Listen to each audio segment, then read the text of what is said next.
There's been a lot of discourse about a certain pop producer who just helped arguably the biggest pop star in the world drop her latest record-smashing hit album. Even Melonhead had to drop his take on it, and as a huge fan of this music producer, I just want to say something. No. Jack Antonoff is not ruining pop. If anything, the fact that we're talking about him in this way is a testament to his impact on the current soundscape. Jack Antonoff is arguably the definitive pop producer of the mid-2010s to now. If you have a pop girl fave, chances are he's produced at least one track for them at some point in their career. He's Taylor Swift's go-to hitmaker, he's produced some of Lana Del Rey's finest work to date, and he was one of the architects for my favorite record of all time, Melodrama by Lorde. Additionally, his Bleachers project is relatively successful. He was just crowned Producer of the Year non-classical at the Grammys this year, so why is there suddenly a kickback against Jack? I think the answer might honestly surprise you. I'm going to briefly run down Jack's history as a producer, songwriter, musician as fast as I can before going into two big projects that more or less had stans whip out their pitchforks before giving my opinion as to why this happened, and well, to tell you all to touch some grass. So let's get into this. By the way, this rundown is not comprehensive by any means. If I miss something, I don't care. 20 years ago, yes 20, Jack Antonoff started a band called Steel Train, which taught him the basics about touring, making music, and he basically cut his teeth with the band.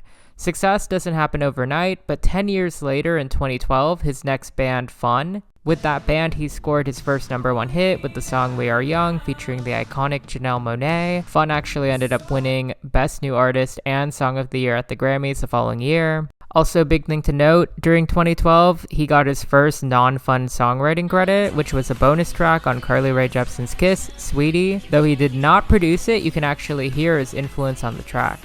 His first songwriting credit to really chart was Sarah Bareilles' Brave in 2013. But his first major non-Fun production credit was Sweeter Than Fiction with Taylor Swift. This song charted in the top 40 just off iTunes sale, and it was a peek into Taylor's 1989 pop sound.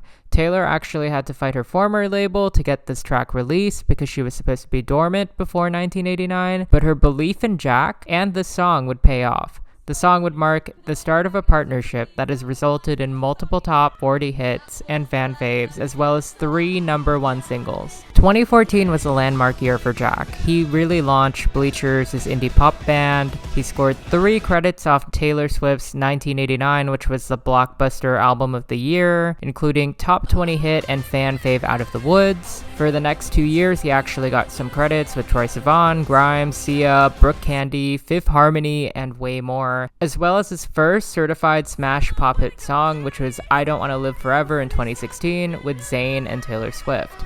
This is important because this song was a sole production credit, it hit #2, and it no doubt made him an in-demand pop producer. 2017 marked the release of Bleacher's second album, Gone Now, as well as his first full-length pop girl album that he produced. It was the record Melodrama. Melodrama was a critical darling that many consider to be amongst the greatest albums of all time. So while its only top 40 hit was Greenlight, this album essentially cemented Lorde's legacy as an artist as well as his reputation for crafting iconic pop. Something important to note here before anyone gets carried away is that Jack was an executive producer on this record along with Lorde, who worked with various other voices to cultivate this record. It wasn't completely Jack lifting it, but he did definitely get the credit. That same year, he collaborated with St. Vincent on Mass Seduction, which won Best Rock Song for its title track. He also contributed 6 tracks to Taylor Swift's Reputation, including Look What You Made Me Do, its iconic lead single, which debuted at #1, and Getaway Car, which should have been a single, but is one of my favorite songs.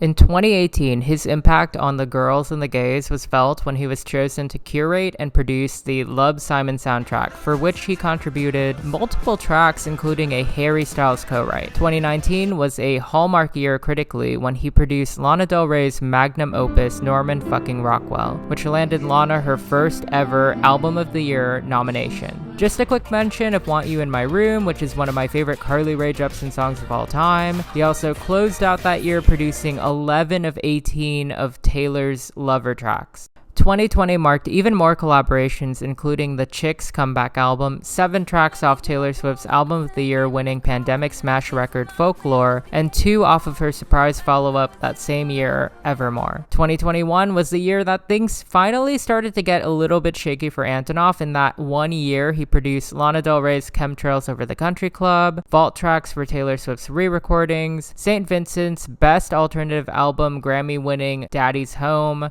Clairo's Sling, and Lord's infamous Solar Power, which I've covered on my channel already, and was more or less what started a loud subsection of stans' disdain for Antonoff.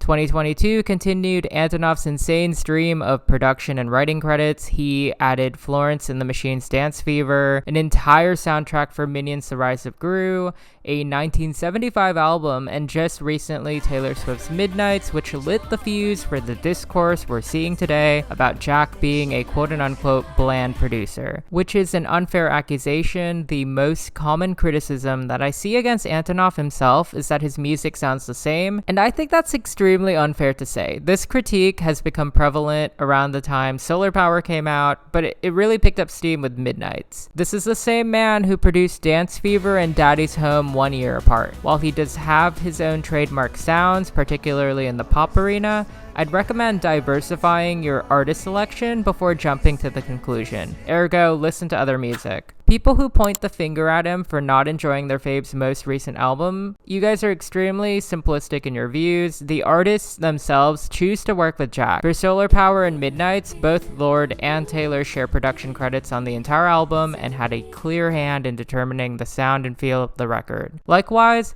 I'd say all artists that actually work with Jack, they choose the sound and the feel of their records. For those of you who complain that Jack is everywhere and too prolific, he's gotten a proven track record of hits. People want to chart, people want critical acclaim, successful people want to work with people who get results, and Jack's albums have yet to generate an outright bomb in my opinion. The closest thing to a flop or a disappointment that Jack's ever produced, Solar Power, isn't even a record that was intended to be a huge pop era, but rather a cathartic record for an artist who's likely gonna re-team with him again for her comeback pop era, a feat he just pulled off with his longest lasting partner. I want to close out this video with 2 big observations I think people don't realize that drive this discourse. This would be his celebrity status and who he produces music for.